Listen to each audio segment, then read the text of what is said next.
অন্তর্বর্তী সরকারের কর্মকাণ্ড নিয়ে যে মূল্যায়ন অলি আহমদের।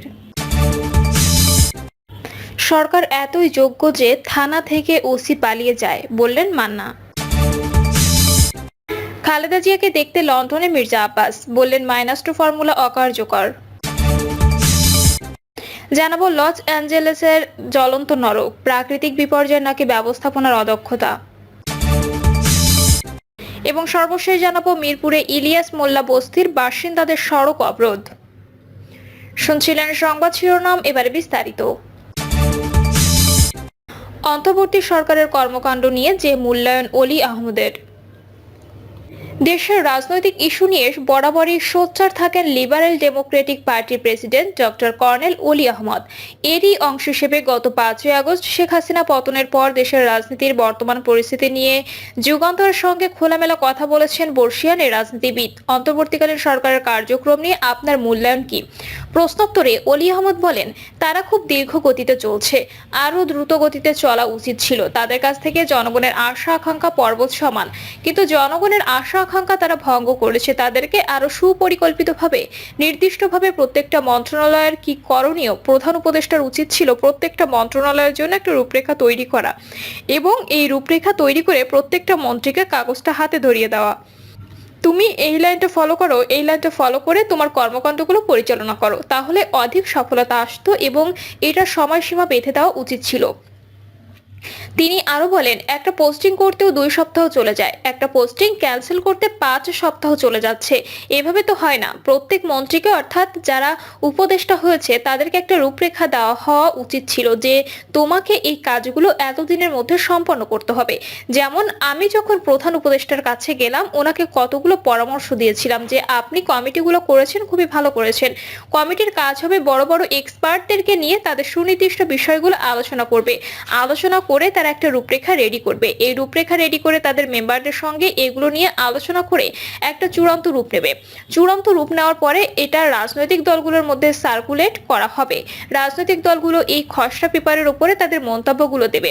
কিন্তু ঠিক উল্টোটা হয়েছে, এই কমিটিগুলো তার ধারের কাছেও যায় নাই। কমিটিগুলি প্রথম দিন থেকেই রাজনৈতিক দলের মন্তব্য চাচ্ছে। একটা রূপরেখা তৈরি করে রাজনৈতিক দলগুলোকে দিলে তাহলে দেশ উপকৃত হতো এবং তারপরে রাজনৈতিক দলের মতামত পাওয়ার পরে লিখিতভাবে পুরো দেশে একটা কর্মশালা হওয়া উচিত ছিল 2-3 দিনের জন্য। বিভিন্ন জেলা থেকে যারা এ বিষয়ে এক্সপার্ট, তাদের ডেকে 2 দিন 3 দিন এটার উপরে ডেলিব্রেশন হবে, তাদের মন্তব্য নেবে। তাহলে কোনো রাজনৈতিক দল আর দ্বিমত পোষণ করার সুযোগ পেত না। সমগ্র জাতিকে এটাতে ইনভলভ করা হতো। প্রথমে ইনভলভ করলেন আপনি এক্সপার্টদেরকে, তারপর যদি ওই কমিটির মেম্বারদেরকে, তারপরে রাজনৈতিক দলকে, তারপরে কর্মশালার মাধ্যমে পুরো বাংলাদেশের এক্সপার্টদেরকে, তাহলে এখানে রাজনৈতিক দলের আর কোনো বিষয় থাকতো না, কেউ আপত্তি করার মতো সুযোগ থাকতো না। কিন্তু এই কাজটা কোনো কমিটি করে নাই। তারা নিজের ইচ্ছা মতো একটা চিঠি ইস্যু করে প্রত্যেকটা রাজনৈতিক দলকে দায়সারা গোছের কাজ করছে। তারা নিজেই কাজ জানে না, আমাদের কাছ থেকে কি কাজ নেবে? আপনি রাষ্ট্রপতির দায়িত্ব নিতে চান কিনা বা এ বিষয়ে আপনি কি বলবেন? জবাবে অলি আহমদ বলেন, দেশের মঙ্গলের জন্য তিনি পারেনি, কারণ বাংলাদেশের রাষ্ট্র পরিচালনার অভিজ্ঞতা আমি ছাড়া বর্তমানে কারো নাই। আমি এটা গর্ব করে বলবো না। শহীদ জিয়ার সঙ্গে আমি 5 বছর রাষ্ট্র পরিচালনা করেছি, একসঙ্গে 3 বার মন্ত্রী ছিলাম, 6 বার এমপি ছিলাম। এই অভিজ্ঞতা নিয়ে এই ধারের কাছে বাংলাদেশে কেউ নেই। রাষ্ট্র পরিচালনা করার অভিজ্ঞতা কারো নাই। হয়তো মন্ত্রী পরিচালনা করার অভিজ্ঞতা আছে, কিন্তু রাষ্ট্র পরিচালনা করার অভিজ্ঞতা আমি ছাড়া বর্তমানে কারো নেই, সেই দক্ষতাও নেই। সরকার এতই যোগ্য যে থানা থেকে ওসি পালিয়ে যায়, বললেন মান্না। গণতন্ত্র মঞ্চের শীর্ষ নেতা ও নাগরিক ঐক্য সভাপতি মাহমুদুর রহমান মান্না বলেছেন, সরকার এতই যোগ্য যে থানা থেকে ওসি পালিয়ে যায় কিন্তু টেরই পায় না। আগের দিনে দেখেছি চোর পালাতে পারে না, আর এখন চোরের সর্দার যারা, তারা পালিয়ে যায়। যারা লুটপাট করছে তাদের কাউকে ধরার মতো বাস্তব কাজ সরকার করতে পারেনি। মাহমুদুর রহমান বলেন, আমরা সংস্কারের কথা বলেছি এবং আমরা সংস্কার চাই। এর সরকার সংস্কারের কথা বলেছে। একটা অনির্বাচিত সরকার, বিশেষ একটা পরিস্থিতিতে গড়ে তোলা সরকার, একটা সরকার থেকে আরেকটা সরকার বানাতে যে সময় লাগে, সেই মধ্যবর্তী সময়ের জন্য তারা সরকার। এর সময়ের মধ্যে যতখানি যা করা দরকার তা সেটা করবে, কিন্তু তারা গরিব মানুষের কল্যাণে আজ পর্যন্ত একটা কাজও করেনি। ডক্টর ইউনূসকে উদ্দেশ্য করে তিনি বলেন, IMF বাংলাদেশকে $640 কোটি বা $670 কোটি ডলার দেবে, টাকা দেওয়ার বদলে তারা 100টা দ্রব্যের উপরে ভ্যাট ট্যাক্স বাড়াতে বলেছে। আপনি ভালো লোক, আপনি আরো ভালো থাকেন, আমরা আপনাকে তো অসম্মান করছি না, কিন্তু আমার পেটে যদি ক্ষুধায় আগুন জ্বলে তাহলে আমি বলবো আপনি এসব ট্যাক্স কেন তুলে দিয়েছেন। কাজের কাজ এখনো কি করতে পেরেছেন? ব্যাংকগুলো সব ঠিক মতো চলে, যেরকম চেক দেয় সেরকম টাকা দিতে পারে, এখনো পর্যন্ত ব্যাংকগুলো তার নিয়ম অনুযায়ী চলে, সবগুলো ব্যাংকে যথাযথ তারল্য আছে। আমরা সেজন্য ডক্টর ইউনূসকে কাঠগড়ায় তুলছি না। তিনি আরো বলেন, অন্তর্বর্তী সরকারকে কাঠগড়ায় তুলছি না, কিন্তু আমরা যে শুনলাম ডক্টর ইউনূস এলে দেশের চেহারা বদলে যাবে, সারা দুনিয়ায় তার এত বন্ধু বান্ধব, এত ভক্ত, ওরা সবাই টাকা দেবে আর আমাদের সংকট কেটে যাবে। এরকম ভাবে এখনো পর্যন্ত বিদেশ থেকে আমাদেরকেও তো কোনো টাকা পয়সা দেয়নি। ইউনূসকে উদ্দেশ্য করে নাগরিক ঐক্য সভাপতি আরো বলেন, আপনি যেদিন বললেন আমাদের প্রতিবেশীর সঙ্গে সম্পর্ক স্বাভাবিক হয়ে আসছে, কিন্তু আমরা সম্পর্ক স্বাভাবিক হতে দেখছি না। আপনি নতুন কোনো বন্ধু বানাতে পেরেছেন তাও দেখছি না। পৃথিবীর বুকে ডক্টর ইউনূসের নাম অনেক বেশি, কিন্তু বাংলাদেশের নাম অনেক বেড়েছে তা তো দেখছি না। তিনি বলেন, আমার দল ক্ষমতায় যাবে না, কিন্তু তারপরও ভোট চাই, গণতন্ত্রের জন্য ভোট চাই। বিএনপি বড় দল, ওদের ক্ষমতায় চাওয়া থাকতেই পারে, চাইবেই তো। তারা তো কষ্ট স্বীকার করেছে। বিএনপি যদি রোডম্যাপের কথা বলে তাহলে রোডম্যাপ দেবেন। ডক্টর ইউনূস জাতির উদ্দেশ্যে যে ভাষণ দিয়েছেন সেটাকে যদি পরিপূর্ণ রোডম্যাপ নাও বলা হয়, কিন্তু একটা পথ নির্দেশিকা বলতে পারবেন। ডক্টর ইউনূস বলেছেন, হয় ডিসেম্বর না হলে জুনের মধ্যে নির্বাচন হবে। এই কথা যেন ঠিক থাকে। আপনি সব হিসাব নিকাশ করে বলেছেন, জনদুর্ভোগ বাড়ানোর কোনো পদক্ষেপ আর গ্রহণ করবেন না। খালেদা জিয়াকে দেখতে লন্ডনে মির্জা আব্বাস, বললেন -2 ফর্মুলা অকার্যকর। লন্ডনে চিকিৎসারত সাবেক প্রধানমন্ত্রী ও বিএনপি চেয়ারপারসন বেগম খালেদা জিয়াকে দেখতে সেখানে পৌঁছেছেন দলটির স্থায়ী কমিটির সদস্য মির্জা আব্বাস। স্থানীয় সময় সন্ধ্যায় হিথ্রো বিমানবন্দরে পৌঁছান তিনি। এ সময় তার সঙ্গে ছিলেন রাষ্ট্রীয় জাতীয়তাবাদী মহিলা দলের সভাপতি আফরোজা আব্বাস। বিমানবন্দরে যুক্তরাজ্য বিএনপির সভাপতি এম এ মালিক ও সাধারণ সম্পাদক কয়সর এম আহমেদ তাকে ফুল দিয়ে শুভেচ্ছা জানান। এ সময় যুক্তরাজ্য বিএনপির সব পর্যায়ের নেতাকর্মীরা সেখানে উপস্থিত ছিলেন। মির্জা আব্বাস বলেন, ম্যাডাম খালেদা জিয়া চিকিৎসারত আছেন, তাই তাকে দেখতে এসেছি, এটি আমার দায়িত্ব। এ সময় সাংবাদিকদের পক্ষ থেকে -2 ফর্মুলা সম্পর্কে প্রশ্ন করা হলে তিনি বলেন, -2 ফর্মুলা অকার্যকর, যে যতই চেষ্টা করুক এটি অকার্যকর থাকবে। লন্ডনে কতদিন থাকবেন এমন প্রশ্নের জবাবে তিনি বলেন, কতদিন থাকবো তা বলা মুশকিল, এটি ম্যাডামের চিকিৎসার উপর নির্ভর করবে। লস অ্যাঞ্জেলসের জ্বলন্ত নরক, প্রাকৃতিক বিপর্যয় নাকি ব্যবস্থাপনার অদক্ষতা?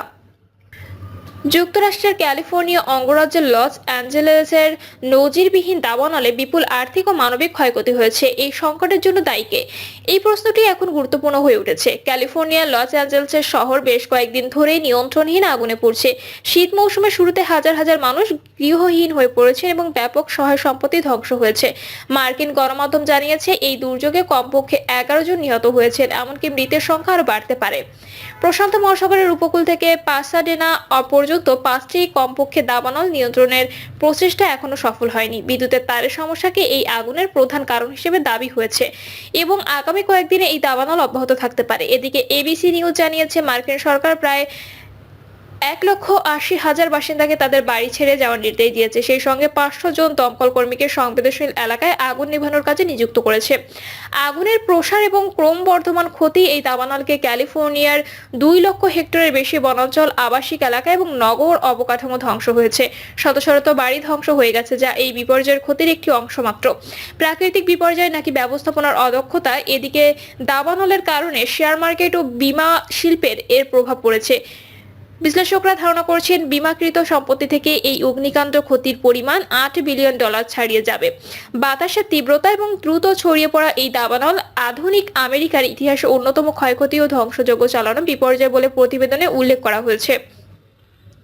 প্রাকৃতিক সম্পদের দুর্বল ব্যবস্থাপনা এবং সংকটের তীব্রতা বৃদ্ধি দাবানল ছড়িয়ে পড়ার প্রধান কারণগুলোর মধ্যে একটি হলো প্রাকৃতিক সম্পদ ও বনাঞ্চলের দুর্বল ব্যবস্থাপনা। সাম্প্রতিক বছরগুলোতে মার্কিন সরকার বন ব্যবস্থাপনার জন্য বাজেট কমিয়েছে, যার ফলে সেখানে শুকনো শাখা পাতার মতো প্রচুর দাহ্য বস্তু জমা হয়েছে।